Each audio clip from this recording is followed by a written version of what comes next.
Welcome to the video. This video is going to be the start of my new project right now. So it's going to be pulling out the engine on this Mark IV Golf.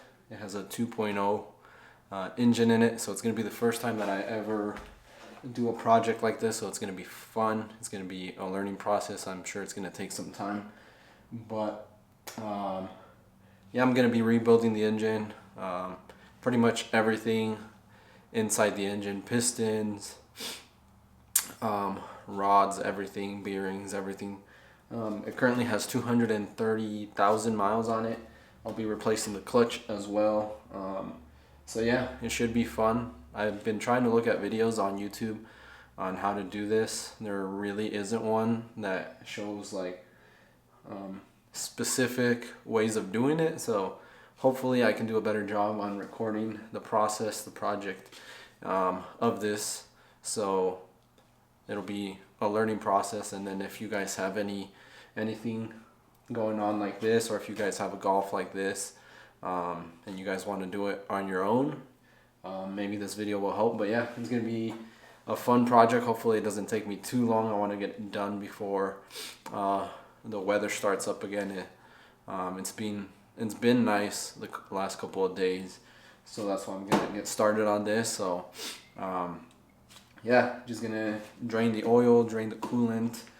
Once I have all of those drained, I'm gonna start disconnecting, unbolting everything, and then yeah, I'll see probably power steering as well. Like I said, I'm very new to this, but I'm gonna start with disconnecting the battery and I'll go on from there.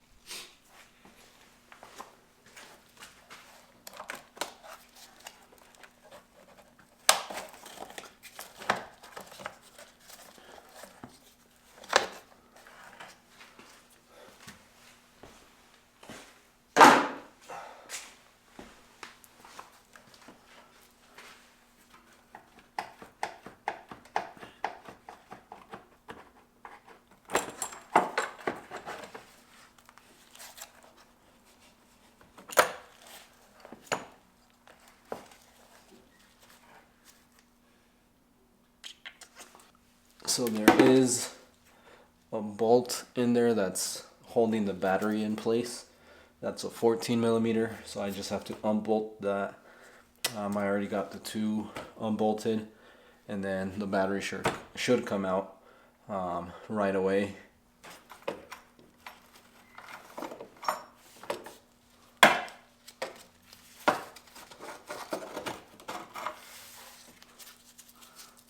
So that's the bracket that's holding the battery down. It's that, and then that bolt right there, and it should come out right away.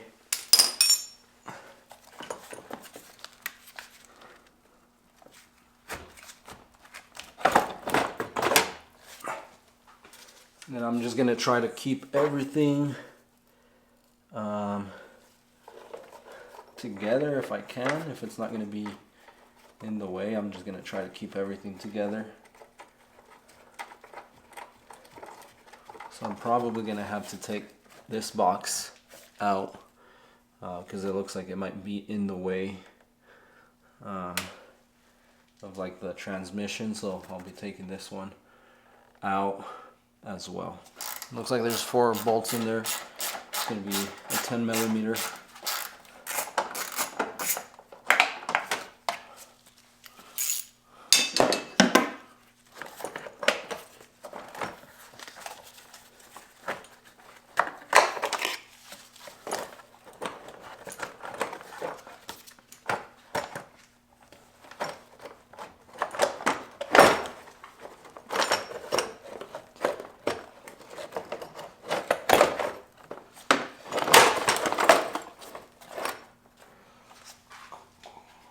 So next, I believe I'm gonna start with the air box, the air filter. So I'm probably just gonna disconnect it from here, pop it off, take this off, disconnect the MAF sensor.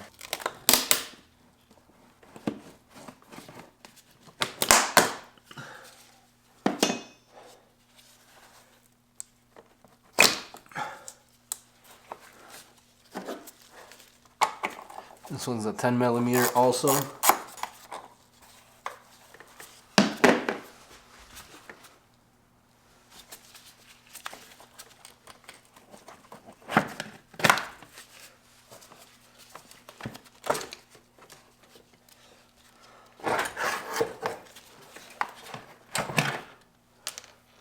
Looks like I have access to the clutch, one of the engine mounts, looks like the starter, clutch cables, I believe that's like the clutch valve, some coolant hoses I believe. I think that's what I'm gonna do next is start draining the coolant and the oil. Alright, so I just jacked up the car. I do have a jack stand underneath, so just to be safe, I have a jack stand. I do have the jack there, but there is a little, I believe it's like a drain plug for the coolant down there. So that's what I'm gonna do. I have a 5-gallon bucket that I got so I can drain the coolant and anything else that I need. And then the oil, I do have a container there, and then I'm just gonna pour it in the container and one of those, and then recycle it. That way, I probably will take out the oil filter as well, but I'm gonna be draining as much of the oil and coolant that I can, just to make this process a lot easier before I get started, and try not to make that much of a mess. But I know it's gonna be messy, but I'll show you guys that.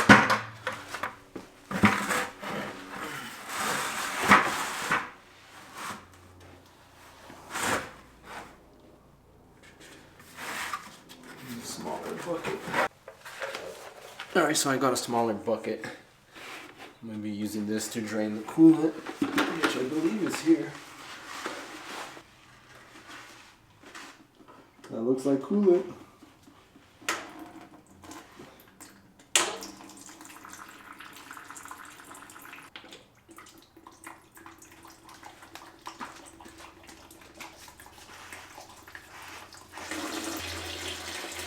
Holy shit.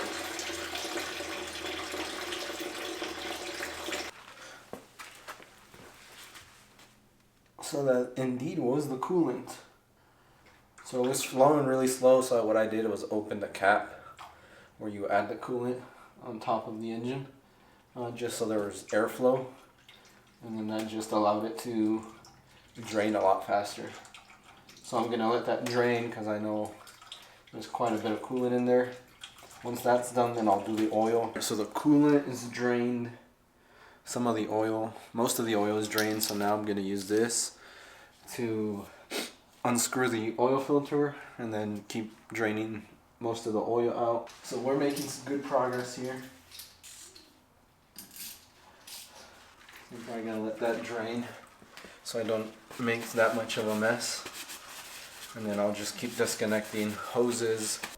Camera was dying, so I didn't really record anything past whatever the last one was. I've been going at it for 3 hours, I think. I'll show you guys what I got done. So the intake manifold that goes on top, took it out, wiring harness, the routes over here, disconnected pretty much everything because I want the wire harness to stay here.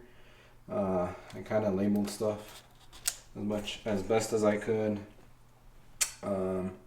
So far I've broken a bolt and like a security clip. Some of these clips are pretty fragile. 21-year-old car, so yeah, there's gonna be bolts that are super tight, clips that are fragile and gonna break, but I might call it a day for right now. I'm trying to leave a lot of the bolts back to where they go, that way it's easier. I had to take out the intake manifold right now just to get to some of the connectors for the fuel rail. But so far I think it's good progress. I'm not sure how much more I need to be disconnecting and stuff like that in order to get it out. I don't think it's that much more that I need. But yeah, trying to keep the shop clean too and organized. That way I don't have to deal with it later. And I can find everything, keep everything organized. I have this little box, or I have this box with the intake manifold and all the other pieces that go with it. And I just have those bolts right there, trying to keep everything organized, spark plugs, stuff like that. So